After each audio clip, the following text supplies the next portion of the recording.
Cam McGuire back with you here on the Steelheads Hockey Show, brought to you by New Belgium Brewing Mountain Time Premium Lager. The Steelheads open up a 3-game series tonight at the Idaho Central Arena against the Rapid City Rush. Opening faceoff coming up at 7:10 p.m. Sitting alongside Associate Coach Keenan Kelly. Well, Coach, looking back to last week's series against the Tulsa Oilers, you guys picked up 3 out of a possible 6 points. And let's start first with the game on Wednesday. You guys collect a series opening victory, final score of 6-4. It was a nice way to start off that series. Yeah, it certainly was. You know, Tulsa's a very hard team to play against, right? They're incredibly structured, and they don't really give you a whole heck of a lot. So, you know, for us to be able to put 6 on a pretty strong defensive team is obviously a great start to the week.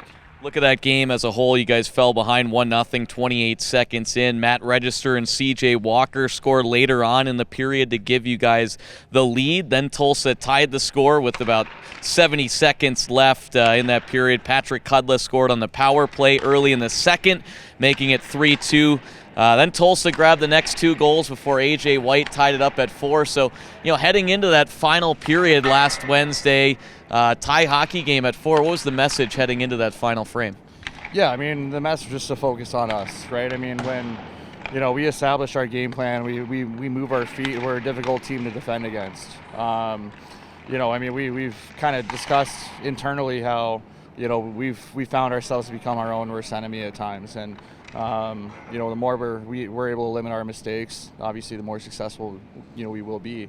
And I thought we did a great job managing pucks and just really keeping the bigger, you know, the bigger picture in mind as we kind of managed that third period. And then Ty Pelton-Bice and Reese Harsh link up for a pair of goals about a minute apart from one another in the third to cap off the victory. In terms of goaltending speaking, Brian Thompson was awesome, made 34 saves. You guys used 3 different goalies in that series last week, and Ben Cross, what has been like for him, he gets recalled by Texas, Saturday morning, flew to Texas, and then was back on a plane to Boise on Monday. So it's been a roller coaster ride. I know he's done that a couple of times this season, but when you can have 3 goalies like that to rely on, it has to be a pretty nice feat for you guys. Yeah, I mean, we have a wealth of talent in the net. So, I mean, when, you know, we got a guy who's banged up, for instance, we can rest a guy, you know, regardless of who we have in between the pipes. You know, they give us a great opportunity to win, and, you know, that's all you can ask from your goaltending. So, you know, with Crosby stepping back in Friday night, thought he battled. You know, then obviously Scholey played Saturday. Thought he made some huge saves, really kept us in the game. Just got to do a little better job offensively and give him a little more run support. In terms of Tomer, too, one thing we've talked about time and time again this year is it seems like whenever he's in there, there's been this kind of hiccup in terms of how you guys play in front of him defensively. So nice to see him get rewarded and get the win last Wednesday. Absolutely, right? I mean, Tomer has been fantastic all year. And, you know, his stats aren't indicative of just the quality of his play. And, you know, for us, it was great that we finally rewarded him with a W. So, you know, for us, you know, we kind of have to bring that a little extra desperation, that mindset, you know, knowing we haven't played well in front of them. You know, even going into tonight, you know, it's with Tomer starting again, we know we got to have a big game just to give him a little confidence and peace of mind in the crease there. Well, a 6-4 win to open the series last Wednesday. You guys would fall 5-4 in overtime on Friday night. Gave up a goal with 42 seconds left. They had their netminder pulled, and then they score with 38 seconds left in the overtime session. You guys do get the 1 point, but ultimately not happy with the way the game ended.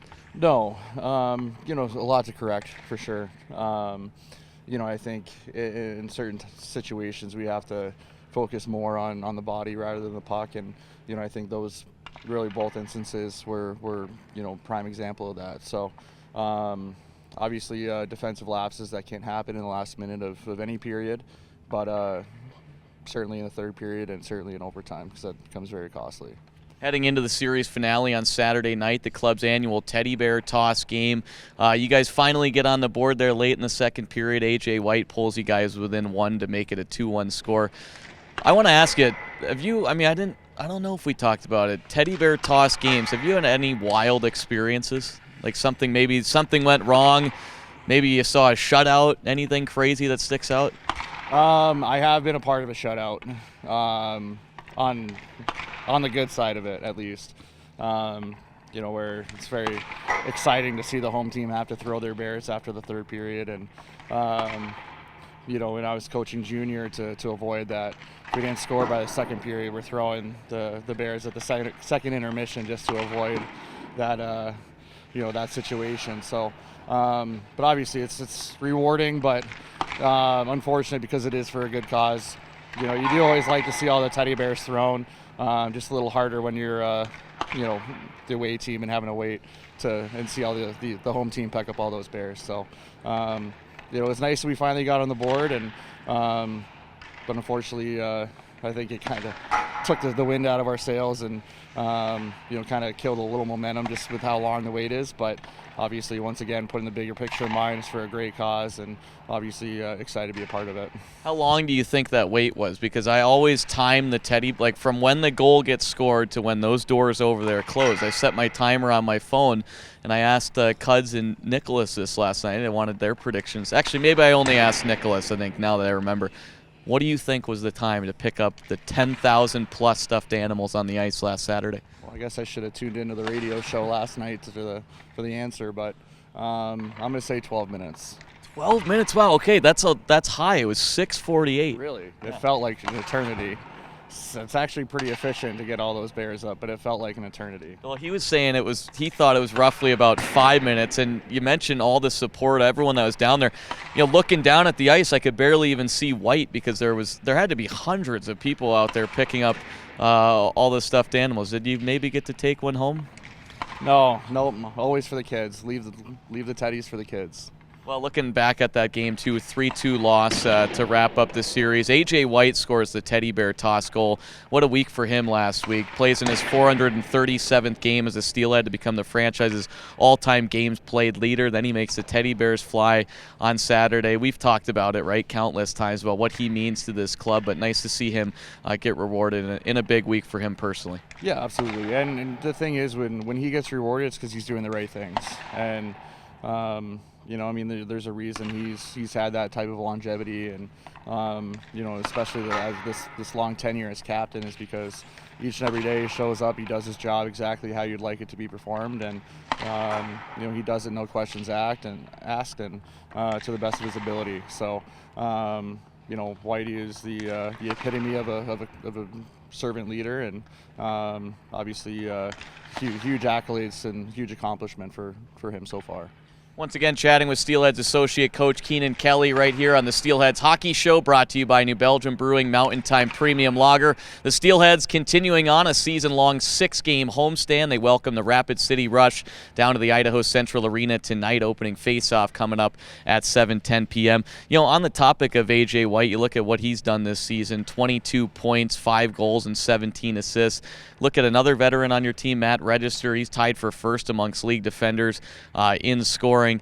It seems like, I talked with Cuds about this last night. When you get older, not that things get easier for you, but they kind of do in a sense. And a lot of it has to do with maturity and growth, not only as a hockey player, but as a human being as well. Yeah, absolutely. I mean, with time comes experience. And, whether it's Whitey, Reg, Kudla, Oliver, all these guys have played, hundreds and hundreds of games of professional hockey, and, they know what it takes to win. And I think that's that type of experience, as we kind of approach the dog days of the season here, is going to prove invaluable. So, I think our younger guys will start feeding more and more off of that type of experience, and, obviously just the type of leadership that experience brings with it. Well, looking at tonight's matchup and this series as a whole, Idaho and Rapid City meeting for the 6th time out of 14 total meetings this year. Rapid City came into this building mid-November and swept you guys in a 3-game set. The following weekend, you paid revenge on them and took a 2-game series in Rapid City. Steelheads entered tonight's contest 12-10-2 overall. Rapid City 6-13, 3-2 overall on the season. You guys faced this opponent no more than any other team in your division. This is a big week here heading into the holiday break. Yeah, absolutely. First and foremost, we owe these guys. We owe it to our fans to deliver a strong performance this week. Put the standings aside. the records are what they are, but you know, once both teams meet at center ice, you know, with 20 minutes in the first period, it's going to be a dogfight. You know, I mean, that's how all these games are with Rapid City. Is, you know, they're an incredibly hard-working team and they're structured, and you know, they have a lot to fight for, right? I mean, there's obviously you know, a little more inspiration coming from them. You know, rallying around their leader with Birdie, and you know, the fight he's going through, especially coming back to, you know, this being the place where Birdie, you know, would play the majority of his career with his number in the rafters. So, you know, we know we're going to get Rapid's best every time they come to Boise, and we got to make sure we're ready to go tonight. Looking at your guys' lineup as a whole, you're going to dress 11 forwards and 7 defensemen. We see Slava Demin get back in. First time we've seen him in 16 games. Hasn't played since November 8th. Battled an injury, but he's ready to go tonight. Yeah. I mean, we're excited to get Slav's back in the lineup, right? I mean, he's a strong, steady defenseman. Makes a lot of strong, smart reads with the puck. So, you know, we certainly missed him in our lineup, and you know, with 7, just kind of ease him back into action and get some other guys going. So we're excited to get Demin back in the mix here. I think this is the first time this year, 11-7. Does that sound right? I believe so. We've had to go 5 a couple times, but it's the first time we have, you know, we have a couple extra guys on the back end. Well, Coach, as always, we appreciate the time here today, and best of luck tonight and the rest of the week. Appreciate it, Cam. Once again, that's Steelheads Associate Coach Keenan Kelly. We'll continue the Steelheads Hockey Show, brought to you by New Belgium Brewing Mountain Time Premium Lager, next right here on KTIK The Ticket.